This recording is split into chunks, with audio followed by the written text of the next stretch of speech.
धमाके की गूंज ने गैरेज की टीन की छत को हिलाकर रख दिया। स्टीव ने तुरंत अपनी ढाल कसी और ब्रूस की तरफ देखा। उसकी आंखों में एक सवाल था, क्या उसका दोस्त फिर से उस हरे दानव को बाहर आने देगा? ब्रूस के हाथ कांपे, आंखों में वही पुराना डर और गुस्सा उमड़ने लगा। लेकिन उसने एक गहरी सांस ली और दीवार पर लिखे शब्दों को देखा, शांति अनमोल है। धमाका किसी दुश्मन सेना ने नहीं, बल्कि शहर के एक बेकाबू रोबोटिक टैंक ने किया था, जो एक पुरानी फैक्ट्री से गलती से चालू हो गया था।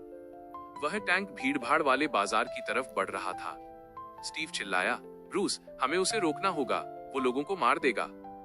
ब्रूस ने अपनी मुट्ठियां भींची, उसकी नसें उभरने लगी, रंग हल्का हरा होने लगा। लेकिन तभी उसने पास खड़े एक छोटे बच्चे को देखा जो डर के मारे रो रहा था। ब्रूस को याद आया कि हल्क को देखकर लोग मदद की उम्मीद कम और डर ज्यादा महसूस करते हैं। उसने स्टीव से कहा, स्टीव, तुम उसे रोको, मैं हल्क बनकर नहीं बल्कि ब्रूस बनकर मदद करूंगा। स्टीव अपनी ढाल से टैंक के गोलों को रोक रहा था, लेकिन टैंक इतना भारी था कि उसे रोकना नामुमकिन लग रहा था। तभी ब्रूस ने अपने गैरेज से एक भारी लोहे की जंजीर और अपना बनाया हुआ एक मैग्नेटिक डिवाइस उठाया। वो भागते हुए टैंक के पीछे पहुंचा।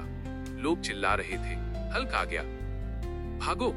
लेकिन उन्होंने देखा कि वो हल्क नहीं, बल्कि एक साधारण सा दिखने वाला आदमी था। ब्रूस ने अपनी वैज्ञानिक बुद्धि का इस्तेमाल किया। उसने टैंक के मुख्य सेंसर पर वो डिवाइस फेंक कर मारा, जिससे टैंक का सिस्टम जाम हो गया। लेकिन टैंक की गति अभी भी बाजार की तरफ थी।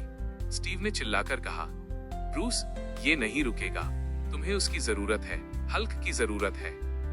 ब्रूस ने टैंक के सामने आकर अपनी एड़ी जमीन में गाड़ दी। उसने हल्क में बदले बिना अपनी पूरी शारीरिक ताकत झोंक दी।